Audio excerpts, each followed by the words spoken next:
பலருக்கு பாருங்க, ஒரு தவறான ஒரு மனப்பான்மை, ஒரு எண்ணம். இயேசு ஏதோ 2000 வருஷத்துக்கு முன்பதாகத்தான் அவர் தோன்றினார். மரியாளுடைய மகன், அவ்வளவுதான்.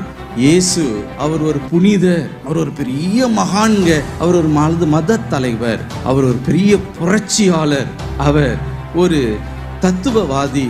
இன்னும் ஒரு சிலர் மரியாள் அவர்கள் இல்லை என்றால் இயேசுவே இல்லை என்று அவர் நினைத்து கொண்டிருக்கிறார். ஆபிரகாம் தோன்றுவதற்கு முன்பதாக, மோசே உண்டாவதற்கு முன்பதாக, தாவீது உருவாவதற்கு முன்பதாகவே, மரியாள் அவர்கள் பிறப்பதற்கு முன்பதாகவே இயேசு நித்திய காலமாய் ஆதி முதல் அவர் ஜீவித்துக் கொண்டிருக்கிறவர்.